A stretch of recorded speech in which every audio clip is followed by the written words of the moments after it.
Hello, welcome to Tea with Melly. Today we have Chris Stemp. He is a coach, he is a podcaster, and he is also a speaker. Thank you so much for being with us today, Chris. Thanks for having me on. I'm excited. I'm excited too. I'd like to start off by asking you what motivates you today to share your life journey with the world. You were talking earlier off camera about being a life coach, being a career coach. You're also doing a podcast. You're co-hosting a podcast called Smart People Podcast. You also have chrisstemp.com and this project called Thrive coming up. Mm-hmm. And you're also the VP of Marketing for the United States Healthful Food Council. Yep. I got it right. You got it all. Yes. That's great. So what motivates you to do all of those things, and how do you manage it all?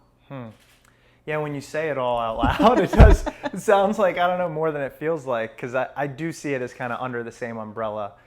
The motivation comes from, I never asked myself what I actually wanted out of life until life kind of forced me to ask myself that question. And I'm sure we can go into that, and I was about 25 at the time when I said, wait a second, what am I doing? And what really angered me, and I hesitate to use the word anger, is nobody had asked me, what do you want? What do you truly want? And it's not somebody else's responsibility. I'm not putting that on somebody else. I was just mad that I was never in that position. Given a lot of the things, opportunities I had at school, college, everything. So I didn't want somebody else to get to 25 or 30 or 50 and be like, why have I never thought of it this way? And so I kind of took that as, that's my mission, that's my goal, to help people understand their true motivations prior to that moment when they regret not having done so. Right. So let's talk about that moment when you had that wait a minute, I don't know what my life purpose is. Yeah. I never really sat down and asked myself, what am I really here for? Mm-hmm. What does that feel like? Like, did you feel like you were in turmoil, where you said you were angry, but like, where did you place your anger in that moment? How did you wake up and say, wait, was there something that inspired you to even ask yourself that question? Yeah, and it was definitely turmoil. It was anger, frustration, depression. I mean, I wish I could throw an adjective in there that wasn't so gloomy, but it really was. I started suffering from really debilitating panic attacks at work, at the office, and I didn't know what they were. What were you doing at the time? At the time, so the story, I go into work just like any other day. I'm sitting about this far across from my boss. Not a fearful situation, not an intense conversation, just a normal day. And all of a sudden I started getting really dizzy and my heart started pounding. The room started closing in. I lost sense of hearing. It was really intense. The most intense thing I've ever felt in my entire life. I remember that the first one, like it was yesterday. And I actually started to pass out. And I kind of faded back. This part I don't remember. My boss told me later. And my eyes rolled back. He said it scared him pretty much. And he actually kind of clapped really loud. And I came to, and my heart was beating, and I had the worst dry mouth. For some reason, that's something I really remember, because I thought I got to eat something, and I couldn't. Wow. So I was convinced it was a heart attack. I was 25 years old. Convinced. I mean, I knew it was a heart attack. And so I got my car and went to the emergency room. You got in your car. Yeah, I got my car. Actually, this looking back is pretty crazy. I had to clap while I was driving because I was scared I was going to pass out again. Now, not the smartest thing, but in that situation, in that environment, I was still really young, nervous about how people would perceive me and the weakness as a young man, I wasn't going to let them see that. So I kind of in the office said, I got to take care of some things. Where now, if that were to happen to me now, I'm in my own skin enough, I'd say, and I've had to do this, here's what's going on with me. And when you get that out there, you're really surprised with the response. People don't react. They're not judging you. They really do care about what's going on. So I wish I would have known that. But so I went to the emergency room. They couldn't figure it out. I went to the National Institute of Health about 6 appointments after that. MRIs, brain scans, stress tests, blood tests. No one got it. And we ended up discovering it. Me and my mom actually figured it out through Google, hours and hours on the internet. This is honest story. Wow. I remember when my mom called me and said, I think I know what it is. She kind of spelled it out for me, and that was pretty tough. And so that was the moment when I realized I had to reevaluate what was going on, but I had no idea how to go from there. Wow. Yeah. No idea where to go from there. So you just discovered you have panic attacks. It's the first one. You're fearful of having the next one, and you have no idea what's the motivating factor that's causing it. Or did you? At the time, no. I knew it was work related, but that's so vague. It could be anything. It took years to actually understand. So I eventually got to the point of, okay, here's what I have to do, but I did not know why. And after this, I was couch bound for about 2 months. I didn't tell anybody. I took a sabbatical from work and really I moved back in with my parents. I mean, I was pretty terrified during this time. These events, or an event like that, especially when you spend months not knowing what it is. Absolutely. And positive you're dying. I need to be clear about that. It wasn't I'll figure this out. It was my life's coming to an end, and it makes you question everything that's happened up until then. Everybody says I wouldn't change anything for the world, and I honestly wouldn't at this point. But if you would have asked me 2 years ago, 4 years ago, 6 years ago, every step of the way I would have been like, yes, I wish this never happened. But it's those events that force you to kind of become who you want to become. So what inspired you to get off the couch? That's a good question. I think, it was my community. So my friends eventually trickled out what was happening. And these are guys I've known for over a decade at this point. We all played sports together. I played baseball in college. Not emotional, touchy-feely. I was really hesitant to tell them. And I remember when they all kind of found out, they came to my parents' house and they said, hey, we know what's going on.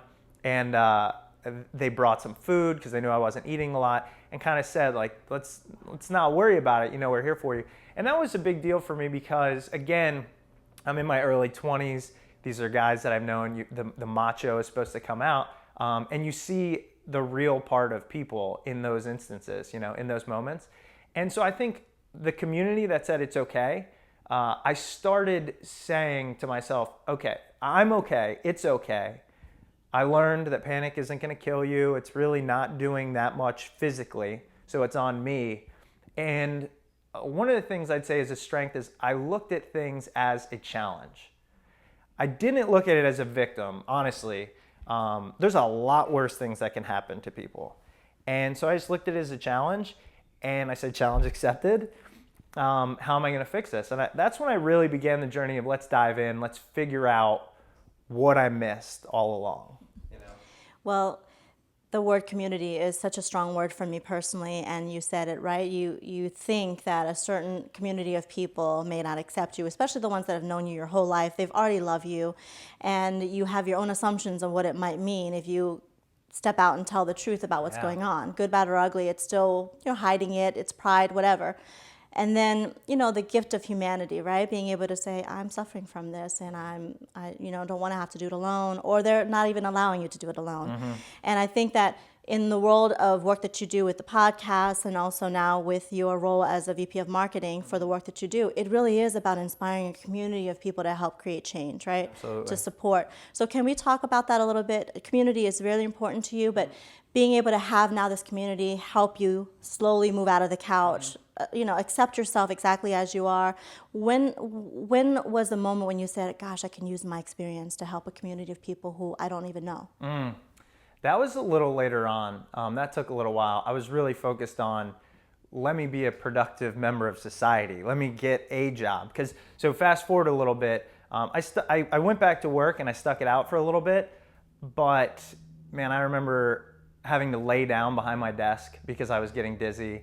Yeah, a lot of stuff. And so, but I took time to figure out, okay, what can I do next? So I moved to Arizona. I convinced 2 friends and my girlfriend, who's now my fiance, to drive across the country with me. And the reason was I had to get out of everything I knew. For me, that was the physical act of getting out, but it represented it's time to put behind you all your, your self-doubt and the things that I just gotten used to. It was a physical and a mental shift. And in Arizona, I did nothing. I had nobody to answer to. I didn't have people calling me all the time saying, what do you want to do? Where do you want to go? Blah, blah, blah. I had saved up some money because, I was working in finance. It was a good job. And what I found is you have to allow yourself the space to create or to internalize or to think. If you're living in fear or if you're constantly analyzing, your brain doesn't access that creative part. And I'll never forget, about 3 months into Arizona, I was hiking, swimming, walking my dog, playing golf. I woke up one morning and people say, you see colors differently. I don't know if it was quite like that, but my brain was operating at a different level it hadn't operated at in a long time of just ideas. And I started connecting with, wow, I actually enjoy creating. I was a number cruncher in finance, but that wasn't me. I just never looked into it. And once I started creating and realizing my passions come from learning, I started to understand why learning is important. I was soaking it up, and then I just wanted to explain that, just tell that message to everybody. And that's when I realized, wow, I can start using my experience to connect. And the more people I told about panic or feeling of confusion, the more people, almost everyone, has a similar experience. And that's when I was like, wait, I'm connecting on a much deeper level very quickly. And that's what I love. I now realize I have a coach that I work with, and everybody kind of has their essence, the thing that and mine's connectivity. I just love sitting down and talking. That's my thing. And so if it helps other people, which eventually it did, that's when it really hit me. Wow. Yeah.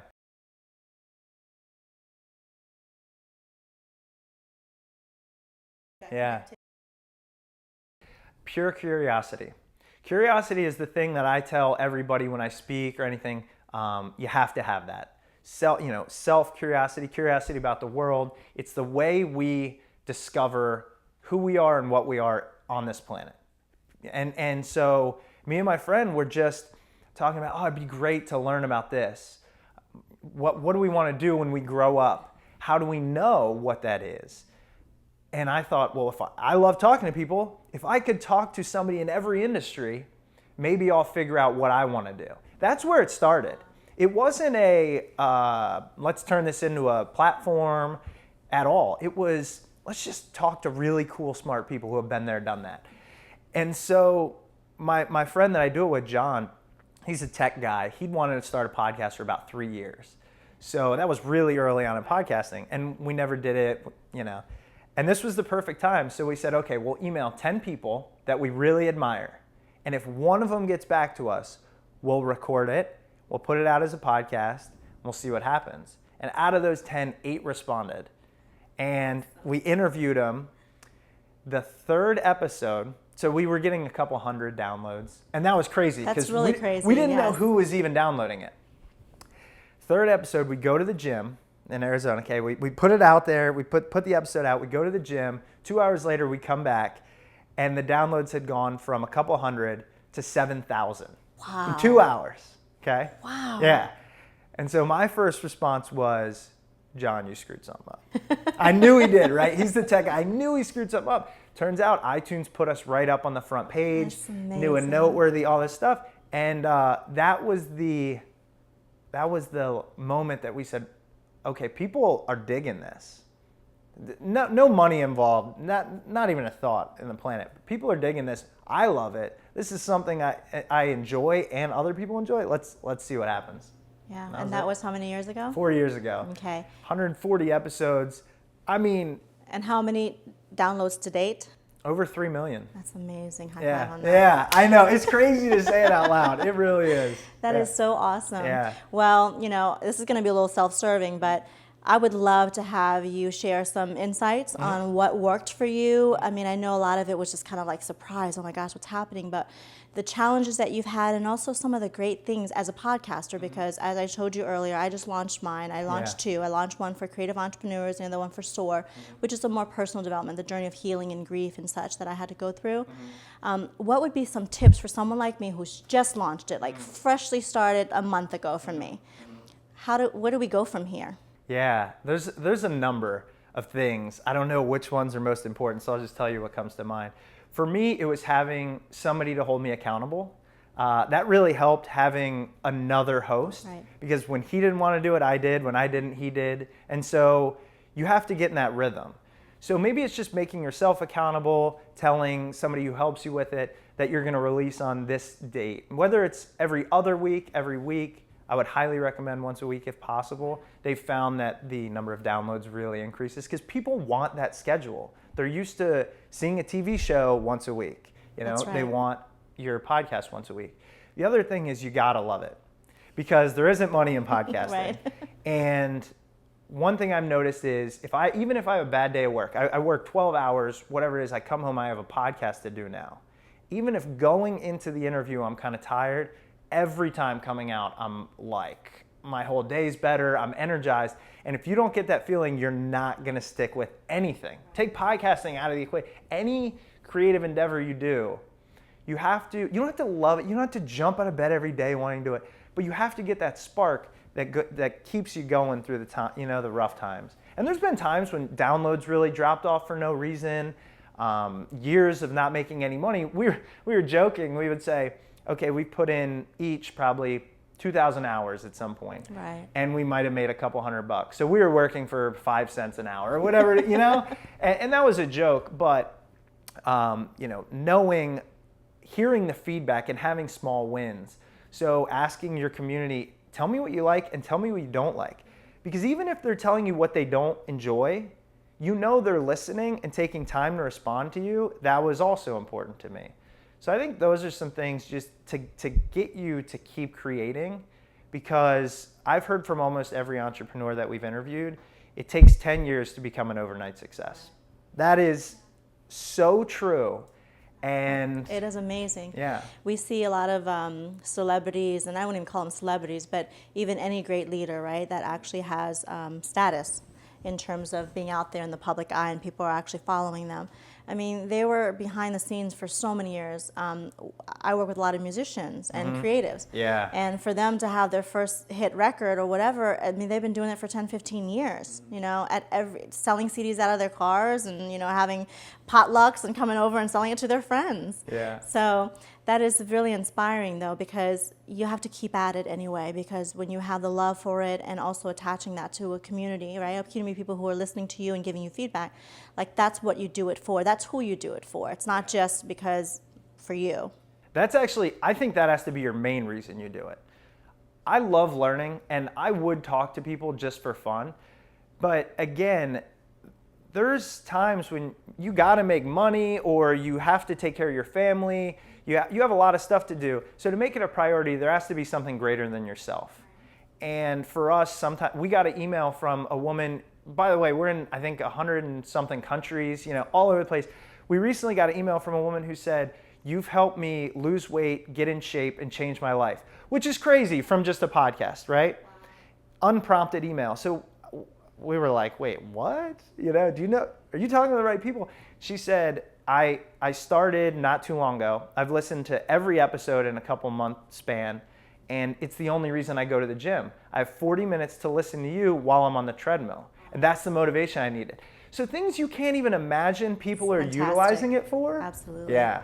Well, that's the power of podcasting too, I mean, like we talked about different types of media, and it impacts people differently. A lot of people want different modes of communication, but that's the one thing about podcasting. You can take it anywhere. You just have to have earphone and go to the gym, walk your dog, whatever. So the power of communication and information is the way it's going to be, right? We talked about a lot of people don't even know about it yet. 1 out of 8 people know what podcasting is, and that's changing quickly. Quickly. So let's transition a little bit. We're talking about podcasting, and we're talking about how you found your way to be inspired again in life. this concept of Thrive. Let's talk about Thrive for a second, okay? You launched a new website, chrisstemp.com, and underneath that brand, your personal brand, it talks about your journey and how you came to this concept of figuring out what you wanted for your life purpose, right? Yep. Talk about Thrive and why that is coming now to fruition for you. Yeah, I think, so we did this podcasting thing, and through all these interviews, I really continued to be more introspective, trying to be more self-aware. And the more I realized, I finally started to realize, what do I want to do? Or not even what I want to do as a career, just who do I want to be? And for me, I wanted to be a communicator, I wanted to be a connector, and I wanted to have autonomy in whatever I did. You know, some people like safety, stability of a job. There's nothing wrong with the job I had or the job anyone might have. It has to be right for you. For me, instability is my stability. I love madness. I love doing 20 different things, creating, not knowing what's next. I think that's what drove me to be fearful, was knowing technically this could be my life for 40 years in this office. And that wasn't me. So I started to dive deeper into what does that mean. And after 100 plus episodes of learning a lot of things, I said, I think, and people kept saying, there's a message there for you. There's a message there for you. And I kept meeting the right people just at the right time. You know, people say the universe will provide what you ask for type thing. Somebody said, I think you should speak. And so I started speaking, and the audience really responded. I was having conversations about, hey, Chris, I know you did this. Here's what's going on with me. What do you think? The coaching thing kind of came in, and it all centered around this idea of, you know, the word thrive. It's kind of, I think it's Kaiser Permanente's motto, right? Ariana Huffington has a book out, Thrive. So look, everything's been done. I get that. But I looked up the definition, and I was like, this is pretty much exactly what I want for people. Right. And so it's just self-growth and self-awareness, understanding what you want. I was told from an early age, you can be whatever you want to be. But if you don't ask yourself why you want to be that, right, you might be completely wrong. Right. And so the work that you do under Chris Stemp, under your personal brand, is life coaching and career coaching kind of overlapping, right? Yeah, and that's what my passion is, career, and people say you have too much of a focus on it, but it's because I look at career as lifestyle. I have never looked at it as 9 to 5 or what's now 8 to 7 or who knows what, because that's just, you know, the people that say if you love your work, you never work another day in your life. I don't know about all that, but I want it to be one, what I do and who I am. And so I want to help other people who feel that way. Again, if you don't want that, there's no judgment. But if you do want that, that's what I'm passionate about, because that's what affected years and years, about a decade of my life, you know? Well, I read this book called The Element, and it talks truly Ken about Robinson? About your nature, the person that you came on this earth to become, but also the innate gifts that came with you. And until you can own that and align that with the work that you do, your life's work, you will never be in flow, right?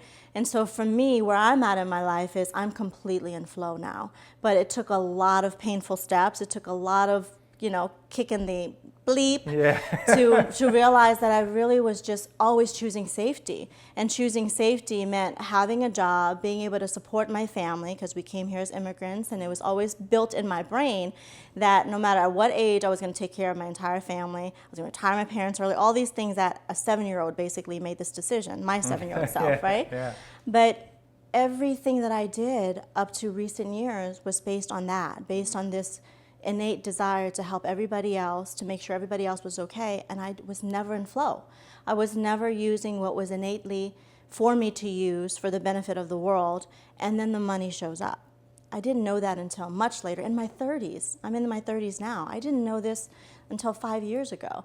I was never in flow, and I was never a kid. I was always an adult. Mm-hmm. And I love what you're doing, because it really is about helping people not just figure out what their career is. Mm-hmm. Because it was easy for me to figure out what my career was. Whatever was safe, whatever paid me the most money, whatever I could do really well. Mm. But it wasn't until I could do it really well and I really loved it. And not only did I love it, but I could serve a higher purpose. I can help people heal, I can help people shine, I can help people feel less alone in the world. And I want to come back to Thrive, because when you said life and career and they're together, we're not taught that. I wasn't taught that in school. It was like personal is personal, business is business. And for me, that's why I had such a conflict in my professional life. I wanted to bring all of me to work, and I felt it wasn't okay to do that. So I can relate to that panic that you had. I didn't have the panic attack, but I had that I couldn't breathe, you know? Yeah. And so at some point, in the work that you do will helping people find their freedom, helping people find who they are, and then being in flow. Yeah, there's so many things there. First of all, with flow, I just have to say it, because it's funny that you mentioned it. We didn't talk about it, but that is probably one of the things I believe in the most is flow. There's a book called Flow, and it's hands down my favorite book of all time. For me, the only time I ever found it was in sports until I started podcasting, which is crazy because you don't have to know what your flow is or where you get it from. You have to do things and continually think about, do I like that? What do I like about it? It's all about questioning what you like and don't like. Because if you would have told me before I started podcasting, oh, you want to record on the radio or what, it wouldn't have happened, right? So I love, the idea of flow personally. I think it's a big thing. And then not being taught to, you said you wanted to bring your whole self to work. Man, that resonates so much because I was in this environment of suits, ties, everybody was very buttoned up. And that's just not who I am. I think however you're raised, it's just not who I am. And I felt every day I had to put a different mask on, which that'll give anybody anxiety. Right. And the thing is, you said you didn't have panic attacks. I truly believe my body kind of knew that I would have stuck it out for 40 years. And then, so it was saying, fine, you're not going to listen to it, we'll shut you down. And that's what it did. Yeah. I absolutely agree with that. I mean, I didn't have the panic attacks, but I wouldn't be able to sleep. Our bodies tell us a lot. I had insomnia for many years, a lot of trauma and things that happened also outside of this, not knowing what I wanted to do career-wise, but it manifests in very different ways. For me, I couldn't sleep, gain, weight up and down because I wasn't in alignment. My soul knew that, but I didn't know how. I didn't have the mentorship. I was in financial services for 7 years, so I understand pays well. It pays really well, but my creative self was muffled, and I couldn't express myself. So that the triggers that help us find our path really is there. We just have to pay attention. Yeah, and when you were kind of talking about how there's this, you have to find your flow and you have to feel it and you have to love what you do. One of the things I tell people that are just entering this journey is, like, that's going to sound like mumbo jumbo to you. Do what you love and the money will come. Because it did for a long time for me, and I'm still working hard at it. I think what's important to note is you still have to work at it. You don't have to force it, but you have to work at it. You know how much you do. I have 5 different titles or whatever it might be, but it's fun as you go through it. So it's not easy. It doesn't just come and life is great, but it's a different feeling. It's not a force, and I think that's important. And you nailed it when you said I have 5 different titles. I've been accused of the same thing. We talked a little bit about this before the show. It's like, why do you do all this stuff? You have this going, the podcast going, you have Tea with Mel, you have the messaging work, and you're all over the place. Like, I don't get it. And to me, it's like, I totally get it, because now all the things all of the parts of me, all of the things that I love can come and help with this overarching theme of my life, which is to help people find lightness and find, passion in life again. Everything, if you think about all my projects, it's helping people really love life again, Right. And the same with you, which then leads me to the next segue. The other passion you have is health. And because of your physical experience and because of what you've had to go through to basically line your physical health to your mental and emotional health, you also are doing a lot of work for this food council. Sure.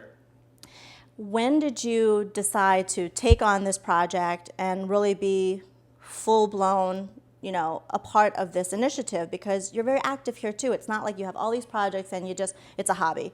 It's a real job. Yeah. It's actually probably the if you were to break it all down, the one that I spend the most time on is the United States Healthful Food Council. And where that came from was, as you mentioned, health is a huge thing. And for me, I really started tying how I take care of my body to how I feel, which I didn't, because up until a certain age, you can do whatever you want. I mean, in college, like, I did not really take care. I mean, when I went to the gym, but the other stuff, and that started, I couldn't do that. My friends would be going out. I remember one Halloween, and I loved going out on Halloween. This is early 20s. I was laying on my bed, mid-panic attack. My friends were like, come on, let's go. And I just, and it was just so hard for me. I'm missing out on life. So I realized, okay, I'm built differently. That's fine. I need to start listening and take care of myself. So it became a many-year journey of certain, watch what I eat, get exercise, meditate. I sleep. That's one of my big things, like sleep. If you're tired, sleep, please. And so I found this, I wanted to work for a small company. I wanted to give and really have that autonomy coming from finance and whatnot. I met our founder, and we just talked. He actually said he was looking for an executive director. And so I emailed him and said, yeah, I'll be an executive director. I wrote the best email I've ever written. It was 6 hours it took me to write this email. Wow. I'll never forget. I never met this guy. Okay, I saw this posting online. So he said, let's meet for tea in DC. So we meet, and first thing he says is, you have no experience in nonprofits. You're not a dietitian or anything like that. You cannot be the executive director. I said, I fully understand that, but I'm a big believer in put your best foot out there, and what happens, happens. And so I said, I'll do whatever you want. What do you need? And he said, I could use help here, here, and here. So I volunteered for a year, and we got, again, it's that thing. If you start working with what you want to do, things come together. We got a grant. We got a sponsor. They could afford to bring me on full time. That's awesome. And within 2 years, we went from just me and him to, I think we have maybe 16 people. We're in 11 states. We got a $500,000 grant from the state of Tennessee. A lot of cool stuff happening. Awesome. Yeah. It's really awesome. Yeah. Talk a little bit more about that, though, the mission behind it, because I think it's a very fascinating role that you guys are playing in the industry. I mean, it's a big task that you are basically putting your stamp on. I know. It's crazy. Now that I look back, if I've known how hard it'd be, I don't know. But the food industry in general, and when I say industry, I mean when you eat outside of the home, there's this lack of incentive for them to serve food that's good for your internal environment, so yourself, and the external environment, right? Their motivation is to make money because they're a business. And so if they can serve you more food, more cheaply, and charge you more, whatever it might be, that's good for them, but it's bad for you, and it's bad for us. And it's one of the only industries where their incentives are completely misaligned with ours. And so what we did is we looked at what model can we emulate and do and really change this system. And so we looked at LEED, which, do you know LEED buildings? They're like green buildings. And so they've been around for a long time. We took that model. So it's a flexible points-based model that we certify restaurants on healthy and sustainable food. And it started out in DC. We got 20 restaurants on board just to see if it would work. That was our pilot. And then we doubled it, and then we doubled it again, and we kept moving on from there. And really the idea is to give this economic incentive to these restaurants to serve local food, healthful food, organic, whatever it might be, more produce, to help with diabetes and obesity, but at the same time, just to help with our environment and provide the food that will kind of better everyone. And so that's our goal, and it's working slowly. But how do you manage that? How do you go out to these restaurants? I mean, how do you pitch them? Basically, it's working for them, especially the popular ones are making their money, and now you want to come in and audit me, and you want to tell me that, how do you convince them that it's a good thing? And when you talked about incentive, like what incentive is it for the restaurant owner? Yeah, it's a great question. And it's one that I've had to face. The coolest part about a new company is it's never the same. So I guess, again, it goes with my instability. I love this. You could pitch 20 restaurants in DC, and as soon as they're done and you have to move on to a different state or the next group, the pitch is different. Because for the first 20, it's be part of the first 20. You're a true believer. Basically, help us. Then the second 20, it's we have these 20 on board. You know, then the next. That's true. So it definitely changes, but we're still in this model where we're talking to the restaurants that do it regardless of costs. They truly, truly believe this. And one of the things I will say is the restaurant industry or food industry sometimes gets a bad rep. Many of them, if not the majority, at least go into it for the right reasons. Once they get there, it's a super tough industry. Right. But they go into it, they want to serve great food, the vast majority. And that really stuck out to me because I've met almost every chef that we've certified.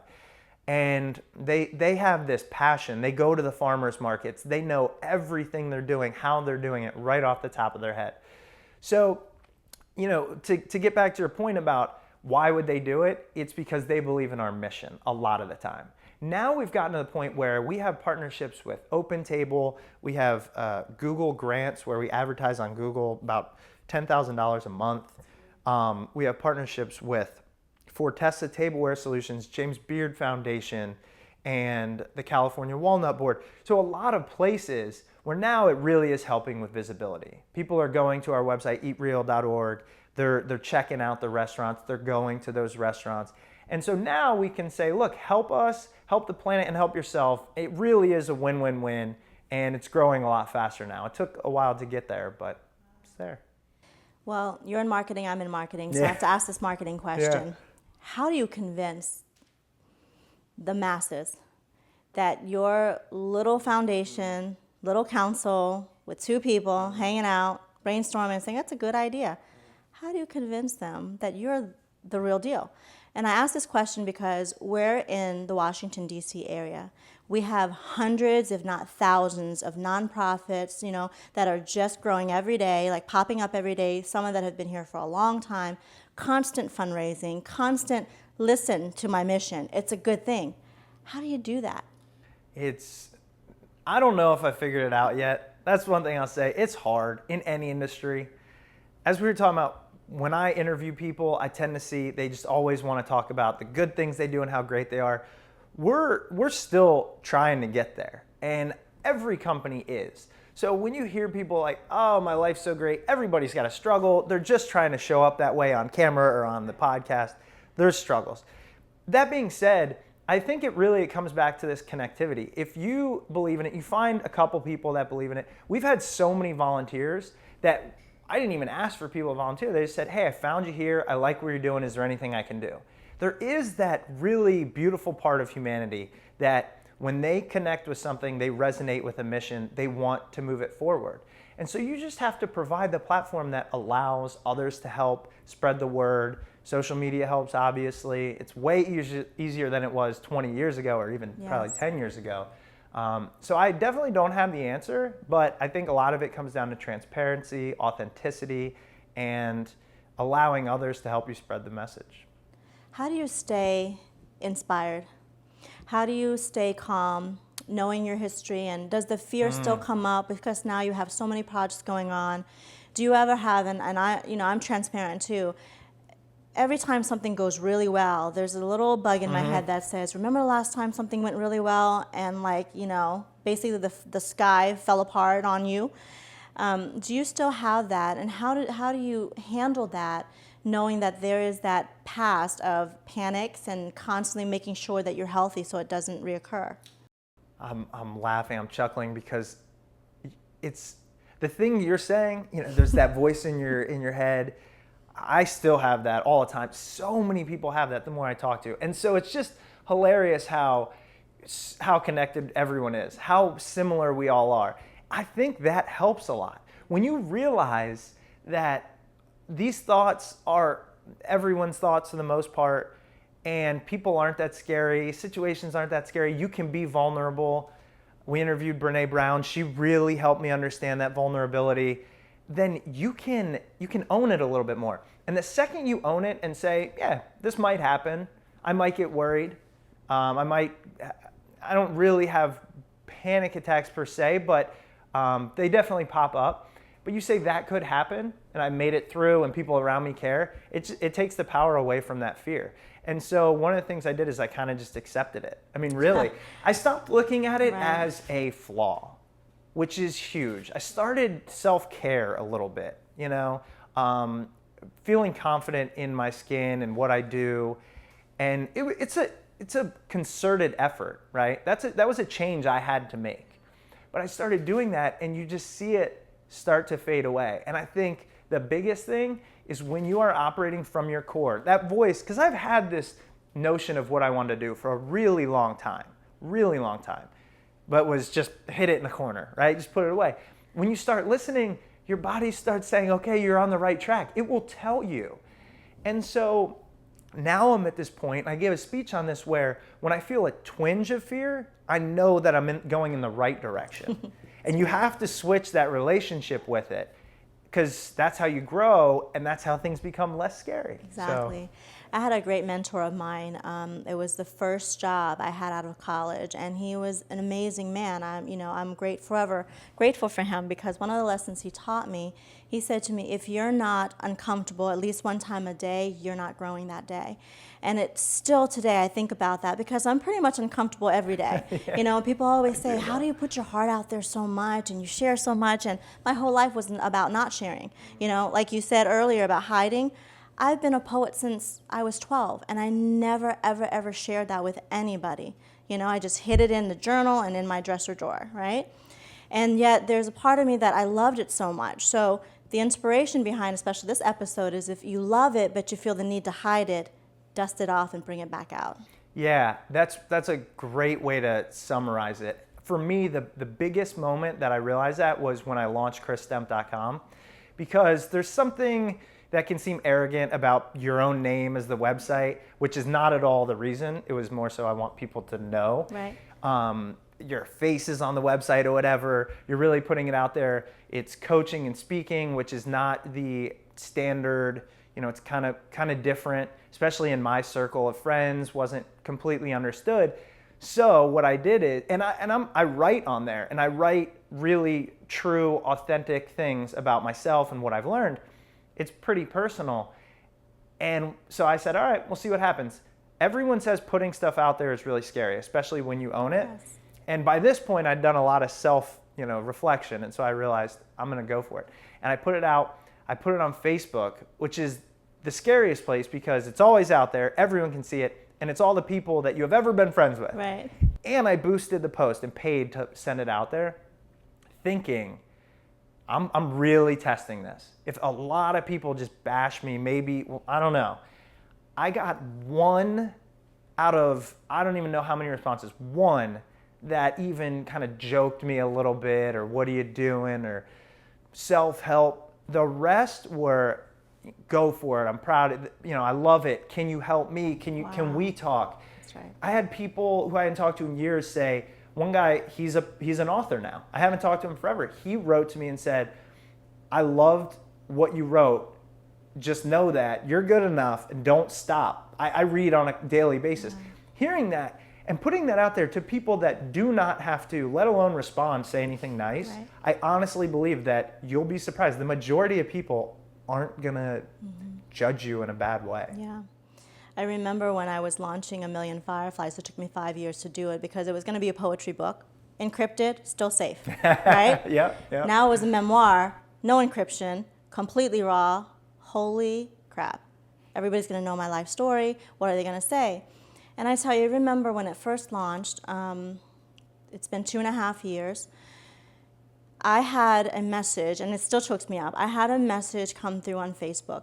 It was a public feed, so she was not connected to me. She wrote me, I don't know, maybe 8 months into the book being launched, and she said, I gave my book to my sister. I gave your book to my sister, who also lost her fiancé, and she's been depressed for years. Your book saved her life. you have to put it out there because you have no idea what your story and your journey, even though it's painful to relive. When I wrote it, I was truly healing for the first time when I relived some of that story because I just brushed it aside, you know? When you get something like that, this is why this project is still happening. To know whoever's out there, and you and I are both like, you know, putting our stuff out there, that I've already saved one life. By what? Being vulnerable. By putting my stuff, as painful as it is, out there, not for me. Writing a book, just like podcasting initially, is not going to make you $1 million or a gazillion bucks unless you get lucky and you know people. But it's a lot to put yourself out there. So I just knew, because I was in flow, that it had to happen. I had to do it. So, and this is why we do what we do. This is why we give all those hours and work for 5 cents an hour. You know, it's just I do know. the passion that we have to help serve, right? And with that, I would love for you to also share some insights. And I want to talk about this a little bit because I know several people in my life who've gone through panic attacks, who've not only gone through panic attacks, but suffered from depression or had other manifestations because they truly were not in alignment. And they're so scared to leave safety. Is it really safe though? You know, if you're hurting yourself to leave safety and security and go do something in the unknown, but your heart is leading you there. Like they're right in the middle, just before they're kind of straddling the fence. Please, what would you say? What would you say to them? A couple things. The first is you were saying about the safety aspect. A quote that I heard one time, now I post it everywhere I go, right in front of me, is your comfort zone might not be that comfortable.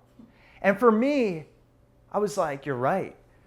Okay, what is this safety? So you're safe, but okay, the fear response, something that's in us because of evolution and all that, right? So it's your body literally responding to fear. So that is the opposite of safety. Okay, so you know your comfort zone is not all that comfortable, is what I tell myself. Okay, now I got to get out of that. And so then what you said is, how do you do it? Because all of us, we have to make money, we have to survive. There's a lot of things that go into it. And I'm not downplaying that at all. For me, it was years. For almost everyone I talk to, you hear these long backstories of years and years. That's true. But I think it's incremental steps. We interviewed Tony Hsieh, the CEO of Zappos. He was one of our first, I think it was like episode 10 or something, right? We didn't know what we were doing. But at that time, we had maybe 100,000 downloads. We were doing good at this point. And he said, I want to give you guys credit for starting. Because if you would have started the podcast saying, we're going to get 100,000 downloads, we're going to interview Tony Hsieh of Zappos, you wouldn't have done it. The goal is too large. But what we did is we said, we're going to talk to people, we're going to have fun, maybe 50 people will listen, and we'll see what happens. So I think when you're doing something that you enjoy, whether it's writing or filming or whatever, you do it for yourself first, you find out how it helps others, and you have to slowly work towards it. So we interviewed somebody else who said, you know that quote, jump off the cliff and build your wings on the way down? I actually really disagree with that, 100%. Because that is way too much to ask of most people. It is not always the most logical. She said, just build a bridge from one cliff to the next. And so that's kind of what I started to do, right? You build a little bit here while keeping your job. You reach out to people, you network, you put yourself out there, and things start coming. Doesn't have to come overnight. And that journey is actually life. That's the part that people don't realize the most.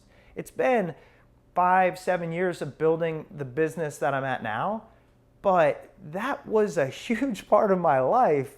If I always looked at it as a goal to be accomplished, the next thing you know, it wasn't even worth it, you know? So I would just say small incremental steps, take the little wins, celebrate them. Don't put too much pressure on yourself, and think of it as the actual journey and a learning experience. I really appreciate the baby steps thing. You know, I appreciate taking the step, having a little bit of faith, but in incremental phases, because a lot of people who come for coaching and through my retreats, they say, but if I launch now, like I'm not ready, I don't have anything to protect me. Like I have a family, I have this, I want to do this, I know this is my purpose, but I need to pay the bills. And what I always tell them is it's not, one over the other. It can be Bingo. both. It can be both. And some people are not entrepreneurs at heart and they're not interested, but they don't feel connected to a passion. So I said, well, then find something, a cause, a project that you can throw that into. And would you agree with that? It's not like about, okay, so I don't feel good at work because I don't feel like my passion is, out there. But it's not always about launching a brand new company. Absolutely. Not everybody is interested or built to be an entrepreneur. Yeah, I actually think that message is finally coming around. I've just in the past couple months heard this message of people that were entrepreneurs going to work at large companies, which is the opposite of what has been in the media forever. And the reason is because it's really hard. It's actually more lonely than many people understand. And so you have to choose which one fits you. The other thing is the model or the idea of just ship it. Steve Jobs said that. My boss always tells me, don't let perfect be the enemy of the good. Our first podcast sounds horrendous, but we didn't care. Now, this new podcast that I'm launching is taking longer to launch than my first one because of not listening to my own advice of put it out there. So, and what's funny is that first episode's been downloaded the most times, right? So, granted, we probably lost some listeners early on. Somebody sent us an email and said, hey, next time you record, can you close your garage door? Right? Wow. But that's allowed. And now where we come, if you start off saying you have to be at this level, that's too much to take on. And so it's just get started. The people that say, but I can't put it out there because it's not perfect. Okay, put it out there. Eventually you'll realize it wasn't as scary as you thought it was. 5 years later, nobody remembers. If you go, I can't think of the website. There's a website where you can go see certain dates in history. So you can look at Amazon when it first launched. Oh, yes. It is horrendous. horrible. But at the time, Yeah. it was fantastic. They changed the world, and they're still doing it. Exactly. People have to keep that in mind, I think. I think that's a great message for the show, for this interview. Just do it. Put it out there. So cliche, but so perfect for the world of entrepreneurship and for the world of just living, right? Living fully. Yeah. Going out there and taking a chance on something that you believe in. Yep. And definitely the live fully thing. I go to these coaching classes and learning how to become a better coach, and they did this visualization for me that really changed the way I think about who I want to be. They said, all right, picture yourself as a grandparent, 90, you're old, you're sitting on your porch, and you're looking out over your family that you've created, your kids, their kids, perhaps their kids' kids. And what are they talking about? How are they interacting? What do they believe in? What are they saying about you as kind of the matriarch? What do you want to leave them with? Really picture that. And a lot of things become clear, at least I think so. yeah, it's all about that vision and that clarity for your life, for yourself, right? Yeah. Thank you so much. Yeah. Will you let us know how to reach you and how we can find more information about you, please? Yeah, so chrisstemp.com is where Thrive is, and I do my coaching and speaking, so if anybody wants to chat and see if it's for them. Smartpeoplepodcast.com Right. is the Smart People one, and that's on iTunes as well. And then the nonprofit is USHFC.org. Great. Thank you for the acronym. Yeah. I practiced that one. Yeah, that's tough. Nobody needs to remember. Or eatreal.org. That's Right. another one. So, yeah. Thank you again for being a part of our show Thank and a you. part of our Tea with Molly community. We inspire everyday people like you that are doing great things for the world. Thank you. I can't believe it went by so fast. It was awesome. Thank you. Thank you so much. Everyone, thank you so much again for tuning in to Tea with Molly, and we will see you next time.